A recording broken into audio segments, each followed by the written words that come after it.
former Senator De Lima should understand, and she should know better.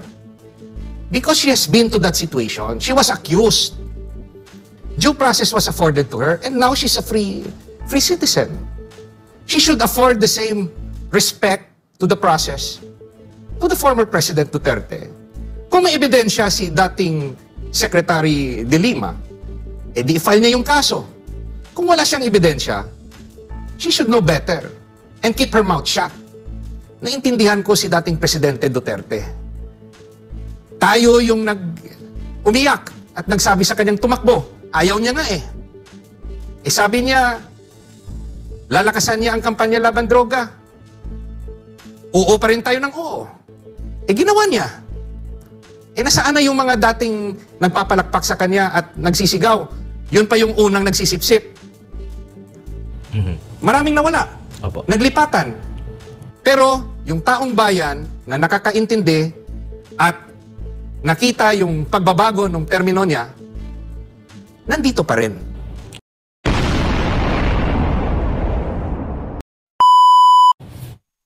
Sa harap ng Senate Blue Ribbon Subcommittee, binigyan diin ni dating Pangulong Rodrigo Duterte na hindi siya magsusori sa kung anuman ang nangyari sa kampanya kontra iligal na droga ng kanyang administrasyon. Pero kanya rin sinabi sa pagdinig sa Senado na aakuin niya ang legal responsibility dito. Ibig sabihin, handa siyang akuin ang responsibilidad sa kung anuman ang nagawa na mali ng pulisya sa pagsunod ng kanyang utos bilang presidente noon. All of its successes and shortcomings, I alone take full legal responsibility sa lahat na nagawa ng mga pulis pursuant to my order. Ako ang managot at ako ang makulong. Huwag yung pulis na sumunod sa order ko. Kawawa naman, nagtatrabaho lang. Sinabi rin ni Duterte na bilang Pangulo ay kanyang isinulong ang drug war o Oplan Tukhang noon para protektahan ang mga Pilipino. Ito anya ay hindi patungkol sa pagpatay ng mga tao, kundi ito ay para sa bayan para masugpo ang iligal na droga tulad ng shabu, cocaine, heroin, marijuana, party drugs na sumisira sa buhay ng tao. My mandate as President of the Republic was to protect the country and the Filipino people. Do not question my policies because I offer no apologies, no excuses. I did what I had to do. And whether you believe it or not, I did it for my country. Nilinaw din ng dating Pangulo na kanyang inabisuhan ang pulisya at kasundaluhan na huwag abusuin ang kanilang otoridad at kapangyarihan. Ngunit kanya ring ipinunto na responsibilidad ng pulis na supilin ang panlalaban sakaling ayaw sumuko ng mga kriminal. At kung may baril, at kung tingin mo, sabi ko sa mga pulis doon sa academy, mamamatay ka, barilin mo sa ulo, patayin mo at least one less criminal in the community. Yun ang utos ko. Sa kabila nito ay binigyan diin din ni Duterte na hindi kriminal ang kanyang tingin sa mga nalulong sa iligal na droga. Anya, parehong biktima at pasyente ang mga ito na nangangailangan ng tulong medikal. Historic hearing, no? Especially after knowing the position of former President Duterte regarding the accusations against him. Ako bilang isa sa mga nauna na nag-imbita sa kanya na tumakbo bilang presidente, naiintindihan ko siya at expected ko yung kaniyang sagot kanina dahil alam ko na mahal niya ang ating bayan. Sinabi niya na dati na he gave a warning to all the drug pushers to stop. Sabi niya, I will not immediately implement the campaign against illegal drugs. I'm giving you the chance to stop and be good citizens. Yung tanong, nakinig ba ang mga kriminal? Kaya it pains him. No? It's a hard work for him to do what he does to save the country. At lalo na doon sa mga naging sagutan nila ni Senator Risa Hontiveros, yung parang ini-imply ni Hontiveros na kasalanan ng presidente yung mga naitala na mga casualty sa drug war. Saan ka ba naman nakikita ng war na walang casualty, attorney?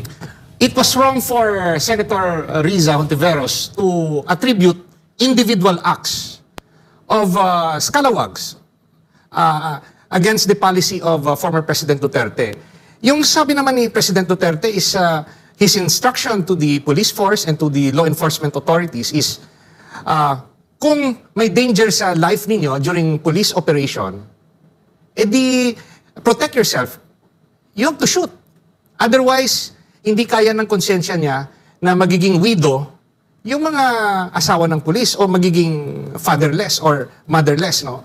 So, if there are policemen who abuse or went beyond the policy instruction of former President Duterte o ni Tatay Digong, individual acts na yon. They are liable for their individual acts. Sabi nga ni Tatay Digong, hindi niya naman sinabi na nakatali na yung kamay, papatayin. Hindi niya naman sinabi na mang-salvage. He never instructed the police that. So, it was wrong for Senator Hontiveros to attribute any miscalculation or any abuses of individual policemen or law enforcement authority, especially if they did not follow the order of the President to follow police operations with the guide that you have to survive during the police operation. Dapat yung puminakahawak ng baril, kesa ikaw yung maunahan, yung kriminal yung dapat managot. Yan yung sinasabi ni dating Presidente Duterte. And sabi niya nga, he was a professor sa mga pulis doon sa Davao. He knows his law. He is a former prosecutor. He knows his law. He knows what he's talking about. Is the senator a lawyer? So, the senator was bringing up statement against a law professor. President Duterte knows what he's talking about. He was guiding the police force during his mayorship and during his presidency within the bounds of law. Sabi niya nga, yan yung pinag-aralan sa law school. So naintindihan niya ng mga abogado. Sumasang-ayon sa dating presidente na yung trabaho ng isang presidente, trabaho ng isang leader ng LGU is to maintain peace and order sa kanyang lugar. No? Hahayaan ba natin na yung kriminal ang magmamay-ari ng isang teritoryo? O dapat yung taong bayan maging safe sa kanilang lugar? So, naintindihan ko si President Duterte when he said that that is his job. He has to protect the Filipino people against the criminals. It's a hard job. And in that point of history, na talamak na yung droga, talamak na yung krimen, he stepped up. Hindi niya kasalanan. Namamahinga yung tao sa Davao eh. Mayor siya ng Davao. Tayo, yung taong bayan, yung naghikayat sa kanya, tumakbo ka. Isa ako sa Marco Polo 15. I was one of the first one who asked him to run back in 2014. Sabi niya nga sa atin, ayaw niyang tumakbo. Nag-iyakan pa tayo. Yung nakakalungkot, yung mga kasamahan ko dati, nasaan kayo? Dati, paiyak-iyak kayo. Pagkatapos, nung wala na sa pwesto si Tatay Digong, nasaan kayo? Yan yung nakakalungkot. Pero ako, at yung iba nating kasamahan, gaya ng Kingdom, gaya ng SMNI, naintindihan natin si Tatay Digong. Tayo kasi yung nagpatakbo sa kanya eh. Kaya, hanggang ngayon, huwag natin siyang iwan kasi kasama tayo sa kampanya laban sa kriminalidad. Wala naman siyang sinasabi na mang-salvage, wala naman siyang sinasabi na patayin yung nakatali yung kamay. At nung umpisa, nagsabi siya, magbibigay ako ng warning, tumigil na po kayo. Stop it. Now, umamin rin si Presidente, there are casualties in this campaign of his, but his intention is pure. He wanted to save the Philippines at that point in time. Malalang malala po yung problema sa droga nung mga panahong yon at bumabalik na naman ngayon. Imagine the situation if we didn't have a President Duterte at hindi siya tumakbo bilang presidente. To say the word neutralize, maraming interpretasyon yan. Yung iba, sinasabi nila patayin. Yung iba naman, sinasabi na stop it. Put a stop. So it's subject to different interpretations. Now, kung may kaso sila laban sa kay Tatay Digong, sa dating presidente, they should file the case. Sabi nila, ang dami ng mga affidavits. They should file a case dito sa ating DOJ. At sabi naman ni President Duterte, haharapin niya yung mga kaso. There's no need for an ICC. Bakit natin isosurrender ang sovereignty ng Pilipinas sa banyagang mga bansa? The justice system works in the Philippines. Sa mga dumalo kanina doon, may mga listahan pa sila at sinabing may mga affidavit. Then file those cases in court. Challenge nga ni Senator Estrada si former Senator De Lima. You have been the human rights head at naging DOJ secretary ka. Did you file the case? You know, there's a process, there's a court process, and yung legislative inquiry or congressional inquiry is not the place to prosecute accusations against a suspect, against a respondent, against an accused. Yung legislative process of inquiry is where you formulate laws, you try to hear different opinions, and you formulate laws. Ano ba yung purpose ng investigation ng Senado at ng Quadcom regarding the war on drugs? Are there not enough laws? Meron naman eh. There's murder, there's homicide, there's conspiracy. Ano pang batas yung dapat yung gawin? Lahat ng batas nandyan na. So what is their purpose? Is it, you know, may nagsabi doon, the purpose might not be different. Congress must realize they're not the courts. They are not there to attack the witnesses. They should not act like judges and claim that you're guilty or you're lying and you should be held in contempt. That's wrong. If you want to do legislative inquiry, do it properly. Ask questions how to improve the laws. Kung may pagkukulang sa batas, itanong nyo ano yung pagkukulang at gumawa kayo ng batas at hindi puro budget. That's the point. That's the job of lawmakers. Hindi yan entertainment, yung legislative inquiry. You should go back to the main function of the legislature. You make laws. Do not entertain. Opo. Attorney, nabanggit mo nga yung pagsita rin kay dating Justice Secretary Leila De Lima. Kasi nung naging CHR pa siya, tapos after nun, hinawakan pa niya yung cabinet position bilang Justice Secretary sa panahon ng Aquino administration. Meron siyang sapat na kapangyarihan during that time para maimbestigahan, masampahan ng kaso, makagather ng mga enough na ebidensya. Pero parang sinasabi pa rin niya ngayon, talagang consistent siya at nakakonclude na based pa nga doon sa kanyang opening statement na guilty na itong si dating Pangulong Rodrigo Duterte bilang isang abogado. Tama po ba yun na hanggang ngayon meron na siyang enough na panahon? Walang nangyari, walang kasong naisampa, pero trial by publicity meron. Well, actually, former Senator De Lima should understand and she should know better. Because she has been to that situation. She was accused. Due process was afforded to her and now she's a free citizen. She should afford the same respect to the process to the former President Duterte. Kung may ebidensya si dating Secretary De Lima, di file niya yung kaso. Kung wala siyang ebidensya, she should know better and keep her mouth shut. Because you cannot just accuse anybody of being guilty without passing through the judicial process. Unahin sa piskal. Pagkatapos sa piskal, pwede pang ma-appeal sa DOJ. Pagkatapos sa DOJ, it is filed in the court. From the lower court, RTC, it could go to the Court of Appeals way above to the Supreme Court.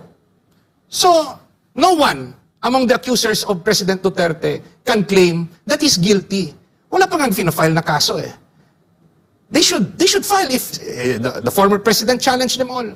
File a case against him. If they have evidence, if their witness are willing. Kung wala, masakit po na akusahan ka ng isang bagay na hindi mo ginawa. At hindi po yan tama. Lahat tayo should be respected as a person. If you're a witness, if you're a resource person in Congress, both in the Quadcom and in the Senate, our senators and our members of the House should give you due respect. Iniimbitahan ka nga, pagkatapos babastusin ka. Mali yun. You are a resource person to help the legislature improve our laws. Attorney, ito rin yung nabigyang punto ni Senador Bato, yung kaibahan ng pag-handle ng pagdinig sa Kamara at the same time dito sa Senado, kasi doon talagang pinapahiya. Inamin niya nung isang police official yung kanyang dinanas din, no, doon sa Quadcom hearing. Parang kung hindi nila nagustuhan ang iyong sagot, hindi pwedeng yun ang iyong isasagot. Pero dito naman, nabigyan sila ng pagkakataon talaga na magpaliwanag. And at the same time po, Attorney, yung sinasabi po na mga merong panukalang batas talaga, kasi isa sa mga na-open din kanina, yung pagpapalakas sa mismong PDEA, kasi nabanggit mo nga, meron namang existing na mga kaso, no, kaugnay sa pagpatay at kung ano man. And isa sa mga nabuksan kanina na gusto rin na maipush through, no, ni dating Pangulong Rodrigo Duterte sa Kongreso is ang pagpapalakas pa ng PDEA, lalo na sa kampanya kontra illegal na droga. Yeah, the former president was correct in citing that the PDEA is weak. Dahil parang 2,000 lang yata yung tao nila eh. How can they handle the entire Philippines at yung budget maliit? That's why he needed the police force to augment PDEA. So, if Congress wants to strengthen PDEA, dagdagan nyo ng tao. Dagdagan ng budget. Hindi pork barrel, kundi yung mga agencies palakasin nyo. At isang punto na nakalimutan ng Kongreso, palakasin nyo yung Witness Protection Program. Naging commissioner po ako ng Presidential Anti-Corruption Commission. And sad to say, mahina po yung Witness Protection Program. Takot yung mga witness mag-testify. Kasi, pag nag-file sila ng kaso, mag-isa na lang sila after. The police cannot protect them 24 hours if they're not relocated to another place and given a new job or na mabubuhay sila sa ibang lugar, gaya ng nakikita natin sa sine. Eh dito, sa umpisa, may police na mag-assist. Pero pag nagsampa na ng kaso, mag-isa ka na lang as a witness. We have a problem dyan. So kung gusto talaga nilang palakasin, improve the Witness Protection Program. That's one way. Kung laban naman sa droga, strengthen PDEA, but still include the police when there's operations on the ground. Do more trainings, briefings as to human rights. We're not saying na hindi irespeto ang karapatang pantao. We have to. As lawyers, as Filipinos, we're governed by laws. But what I'm saying, naintindihan ko si dating Presidente Duterte. Tayo yung umiyak at nagsabi sa kanyang tumakbo. Ayaw niya nga eh. Eh sabi niya, lalakasan niya ang kampanya laban droga. Oo pa rin tayo ng oo. Eh ginawa niya. Eh nasaan na yung mga dating nagpapalakpak sa kanya at nagsisigaw? Yun pa yung unang nagsisipsip. Maraming nawala. Opo. Naglipatan. Pero yung taong bayan na nakakaintindi at nakita yung pagbabago ng termino niya, nandito pa rin. Opo. Attorney, bago lang si partner MJ ulit, bumaba sa pwesto ang dating Pangulo na may mataas na marka na ibinigay mula sa taong bayan. Palatandaan ba ito na talagang suportado ng taong bayan ang Pangulo? Kasi isa lang naman talaga yung talagang parang naging tatak sa Duterte administration, yung kampanya kontra illegal na droga, yung talaga yung laging nababanggit at nasisiyahan ang taong bayan dito. Tapos yung Bill program ng dating Pangulo, dating administrasyon. You know, yung reality, even nung pagbaba ni President Duterte, mataas rating niya, yung reality sa totoong buhay, sa politika, pag wala ka ng power, wala ka na sa pwesto, at yung mga supporters mo ay iba yung motibo nung sumuporta sa'yo, iiwanan ka nila. Dahil wala na silang makukuha sa'yo. Doon sila magsisip-sip sa nakapoder ngayon. Yan yung reality, prangkahan. Ang dami kong kasama dati, Duterte! Nasaan sila ngayon? Yung mga tapat, yung hindi yumaman, nandito pa rin kami. Nagtataksi, nag-grab taxi, nakikibaka, naghahanap ng mga bagong leaders na may pagmamahal sa bayan. Hindi yung naghahanap ng pwesto para makalamang. Hindi yung naghahanap ng power at pera. Sila yung nawala. Sumuporta ako kay dating Presidente Duterte dahil kailangan siya ng ating bayan nung mga panahong yun. Kaya nandito ako ngayon.